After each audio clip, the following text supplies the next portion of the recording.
on va revenir sur quelque chose que je viens de dire, c'est les réseaux sociaux avec les enfants. Parce que tout à l'heure, vous avez dit que c'est important pour un enfant d'avoir un éveil de qualité. Ouais. Or, aujourd'hui, l'éveil de qualité demande de l'investissement humain. Il faut qu'il y ait quelqu'un qui reste occupé de l'enfant, que ce soit la crèche, privée ou publique, ou un individu dans la maison. Sauf que la réalité fait que si la reprise du congé de maternité est à 2 mois, beaucoup de crèches n'acceptent pas d'enfants à 2 mois. Ça, c'est la première chose. La deuxième chose, nous n'avons pas de politique publique qui oblige les crèches à avoir un certain fonctionnement et qui vont régulièrement, en fait, voir est-ce que cela est respecté. Ce n'est pas encore le cas. Le troisième point, c'est qu'il faut avoir les moyens pour avoir une garde de qualité, même chez soi. Donc, une chose avec laquelle beaucoup de parents se retrouvent quand il n'y a pas le temps, c'est que les enfants se retrouvent devant les écrans. Donc, j'aimerais qu'on fasse une petite parenthèse pour parler un peu de leur développement avec les écrans, comment cela peut affecter leur développement présent et également comment est-ce que cela affecte les performances futures, ou le langage, la psychomotricité et tout. Là, je me retiens parce que si je commence à parler de ça, on parlera plus que de Mais ça. je pense que c'est important. Oui, c'est très important. Juste entre parenthèses. C'est important. Ouais, parce que moi, c'est un thème que j'ai à cœur. Parce que je vais y répondre de manière un peu inverse aujourd'hui. Pour que les gens comprennent un peu plus l'impact que les écrans, pour même pas parler de réseaux sociaux, ont comme impact sur le développement de l'enfant. Aujourd'hui, tout à l'heure, on a parlé d'éveil. On a parlé de communication, de contact. Et ce qui se passe, c'est qu'aujourd'hui, malheureusement, les écrans volent tout ça à l'enfant. Il y a une manière simple que j'ai dit à une maman, quand vous rentrez du travail et que votre enfant, il vous voit cuisiner, faire le ménage, est-ce que vous comprenez, est-ce que vous savez qu'il vous voit, donc il vous regarde faire. Il veut vous aider, hein, mais ça ne vous arrange pas parce qu'il vous ralentit. Donc vous le calez devant quelque chose pour qu'il ne fasse plus rien. Se calme. Qu'il se calme. Et malheureusement, en se calmant, il est arrivé que des parents calment des enfants à 3 mois devant leur tablette. Et j'insiste. Et plus tard, quand on les revoit à 3 ans, c'est terrible. Moi, je les appelle les enfants à écran. J'en ai pas mal au cabinet. Et j'ai toujours la chair de poule quand je parle d'eux. Parce que tous les parents à qui on interdit d'utiliser des écrans pour leur enfant, ils me disent, bon, c'est juste 1 heure de temps. Et des fois, ce que je fais, je leur demande de venir au cabinet. Les jours où j'ai des rendez-vous avec ces patients, et ils me disent, mais lui, là, qu'est-ce qu'il a? J'ai dit, bah, c'est un surexposé aux écrans. Et ils vont pas consulter leur enfant. Ils passeront toute la consultation à me poser des questions sur cet enfant-là parce que le déclic vient de se faire, en fait. Un enfant, malheureusement, il a besoin, pas malheureusement, heureusement, un enfant, il a besoin d'être avec des humains, un humain disponible pour justement pouvoir apprendre de lui, pouvoir avoir un petit contact visuel. Vous avez vu le bébé à 4 mois, quand vous avez un appel, il pleure parce que vous ne le regardez pas, parce que vous n'êtes pas en train d'échanger avec lui. Et donc, l'enfant, tous ces échanges qu'il a avec vous, c'est comme ça qu'il développe ses neurones. C'est comme ça qu'il devient humain. Moi, c'est pour ça que je l'ai dit. On ne peut pas avoir un humain qui passe son temps devant d'autres choses et qui devient humain compétent. Et on a le retard de langage qui fait rage aujourd'hui. En off, je vous montrerai dans mon téléphone, chaque jour, j'ai un parent qui m'appelle, qui m'interpelle, parce que son enfant a du mal à parler. Et je pose qu'une question. Est-ce qu'un enfant passe du temps à les écrans? On me dit oui, mais c'est son tonton qui le donne. Oui, mais j'ai dit, c'est pas pour que vous culpabilisez, c'est pour que vous compreniez que c'est ça la cause du retard. Il y a une cause directe. Il y a une cause directe sur le développement parce que ça empêche le développement. Maintenant, on n'est pas radical, c'est juste qu'aujourd'hui, les recherches sont très claires. On est très, pour simplifier un peu les choses, on demande aux parents 0 minute d'exposition aux écrans jusqu'à 3 ans. Ça semble impossible pour les gens, mais c'est faisable. J'ai des parents qui le font, moi-même je le fais. Et c'est tout à fait faisable parce que dès que l'enfant il connaît pas, c'est ça lui dit plus rien. En 3 ans et 6 ans, on demande aux gens 1 heure maximum. Pas tous les jours, pas à la même heure et toujours accompagné avec quelqu'un parce que ça permet justement de savoir qu'est-ce qu'il regarde et de s'y intéresser avec lui, de ne pas le laisser en roue libre. On ne scrolle jamais parce que quand les gens sont devant YouTube à scroller des shorts, ou bien sûr ça c'est vraiment l'erreur à jamais commettre parce que nous tous adultes, on est déjà accro au scroll. Donc, être accro au scroll à 30 et quelques années, accro au scroll, il y a des enfants de 1 an et demi qui scrollent. Ils sont là, ils scrollent tranquillement, ils regardent des vidéos et ils rigolent, et ils regardent tout. Il y a d'autres qui vont arriver, il m'est arrivé en consultation qu'on découvre qu'un enfant qui ne parlait pas, en fait, parle anglais. Ok. J'ai fait une vidéo une fois en disant, le premier enfant poulard qui parle pas poulard. Parce que moi, j'ai toujours été fan de cette ethnie, parce que qu'importe d'où viennent les enfants, ils parlent leur langue. J'ai des enfants poulards qui viennent des États-Unis, j'en ai qui viennent même de Dubaï, de partout, et ils parlent poulard. Mais celui-ci, il venait, il parlait pas. Je lui ai parlé anglais, il m'a répondu. La grand-mère m'a regardé en mode, j'ai dit non. J'étais juste sûr que c'est un enfant écran, parce que depuis qu'il est rentré, il m'a pas regardé. Il n'a pas du tout, une seule fois, mis un contact visuel. Il m'a pas regardé dans les yeux. Parce que je ne l'intéresse pas. Il n'est pas intéressé par lui-même. Il rentre dans la pièce, il regarde tout, il chantonne, il est dans sa tête, dans sa bulle. Donc cet enfant-là aujourd'hui, comme j'ai dit, j'ai des parents qui ont démissionné, qui ont quitté leur poste pour vivre avec leur enfant, pour essayer de les rendre humains. Parce qu'aujourd'hui, ils se rendent compte que l'enfant, il a 3 ans, il n'est pas accepté à l'école. On parlait des crèches. Mais justement, ces enfants qui sont surexposés, ils ne peuvent pas aller à l'école parce qu'ils ne peuvent pas s'asseoir et se comporter comme tout le monde. Donc, du coup, aujourd'hui, les parents ne savent pas où les mettre. Il y a des écoles un peu spécialisées et ils se rendent compte que leur investissement primaire, parce que c'est là où on investit, que l'on le veuille ou non, tout son argent, toute son énergie et beaucoup de son temps, cet investissement en temps-là, si on ne le lui donne pas, on ne peut pas avoir un humain de qualité. Effectivement. Et en fait, là qu'on en parle, c'est un investissement des parents, mais c'est aussi nécessairement un investissement de l'État. Parce que si on veut parler de développement dans 30 ans et que les individus qui doivent travailler dans 30 ans sont ces individus-là, il y a un problème.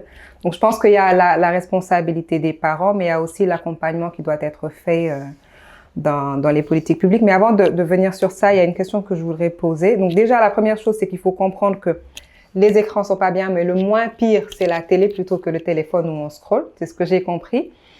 Et la deuxième chose, c'est qu'il y a un argument qu'on entend très souvent aujourd'hui quand on dit pas d'écran pour les enfants. D'autres parents qui ne suivent pas cette manière d'éduquer, on va dire, vont vous dire, mais nous, on a beaucoup regardé la télé en grandissant. Moi, c'est quelque chose que j'entends tout le temps. Ah, je vous coupe parce que je vais vous donner la réponse à ces gens-là aujourd'hui. Oui, s'il vous plaît. J'entends ça aussi et j'aimerais, d'ailleurs, ces gens, je dis pas que ils se sont trompés. Ils se sont trompés sur 2 choses. Déjà, aujourd'hui, aucune personne qui est née après 95, qui est née avant 95, ne peut dire qu'il a regardé tout le temps les écrans. Il a confondu les périodes. À cet âge-là, les premiers smartphones, donc les premiers contenus comme ça, les YouTube sur les télévisions, là, ça c'est arrivé, ça n'a pas 10 ans. C'est très récent. C'est très récent. Ce que les gens regardaient avant, c'était une émission. Il y a quand même quelque chose que j'aimerais faire toujours, que je pointe toujours du doigt à ses parents quand ils me disent ça. J'ai dit, mais vous, quand vous descendez de l'école et que vous regardiez votre 15 minutes Choupi et Doudou, Franklin ou Dragon Ball Z, entre nous, quand vous arrivez, que vous voyez que l'épisode a déjà été regardé, vous passez à autre chose ou vous regardez l'épisode? C'est vrai.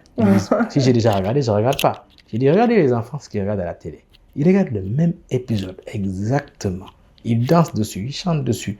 Ils sont littéralement en train d'anticiper l'épisode. Mais c'est censé être un divertissement. Pourquoi il est autant dedans pour chanter, danser en même temps que la personne, à la répéter? Et il fait ça tous les jours, la même chose. Ça ne vous dérange pas qu'il regarde le même épisode chaque jour pendant 2 heures de temps?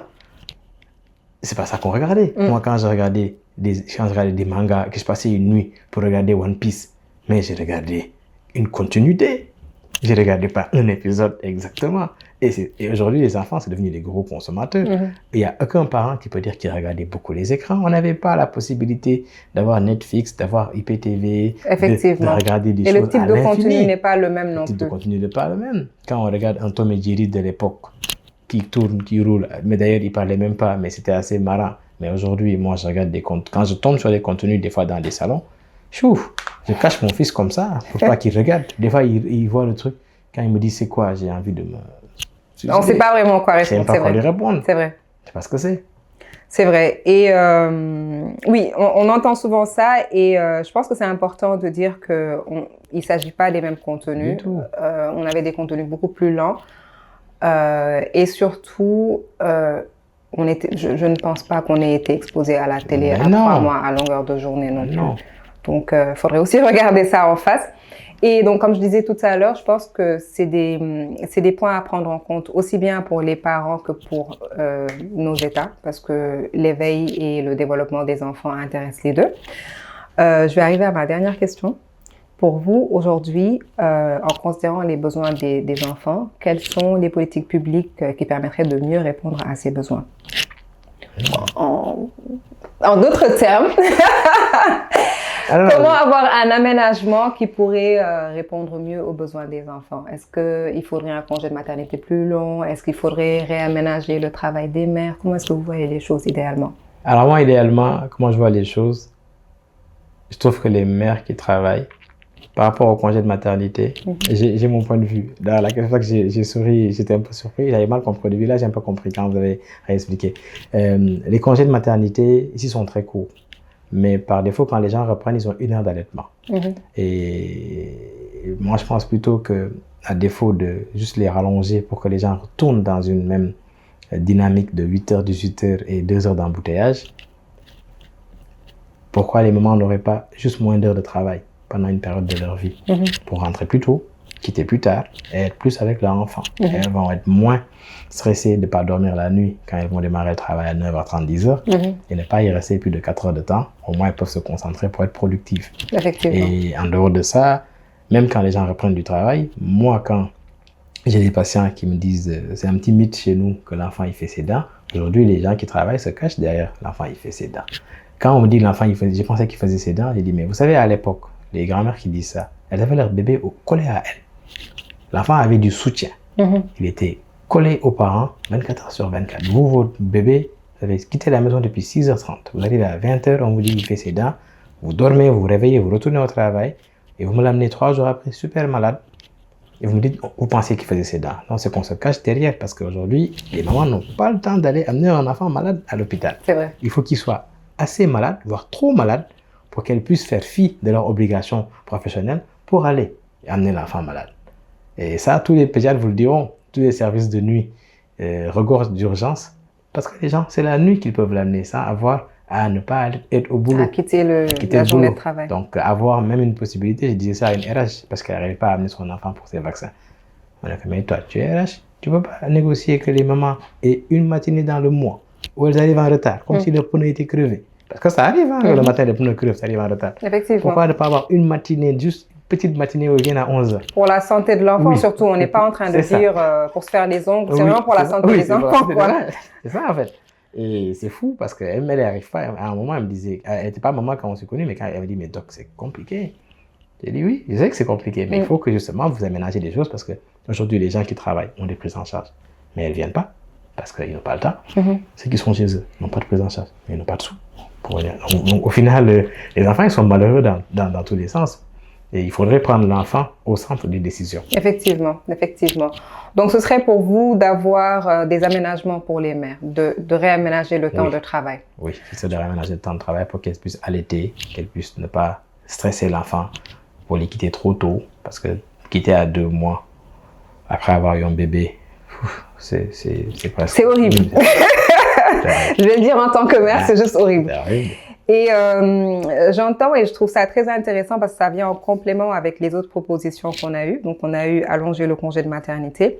Là, on a réaménagé le temps de travail. Moi, mon point en plus, ça va être d'organiser la garde de l'enfant parce que c'est un point qui est très important pour son éveil, pour son futur et finalement pour le futur de nos sociétés. Alors, on est arrivé à la fin de cet épisode. Je vous remercie grandement pour toutes vos réponses de qualité. Si vous avez un dernier mot de la fin, avant qu'on termine. Ben non, j'allais juste rebondir sur quand vous dites aménager le temps de travail et pour la garde. Mais il y a certaines institutions, mais pourquoi pas même instaurer les gardes au lieu de travail? Alors, on en a parlé. Sens, mais... apparemment, il y a une question de moyens, il y a une question de possibilités. Mais l'essentiel, c'est qu'il faut savoir que c'est important. Ouais.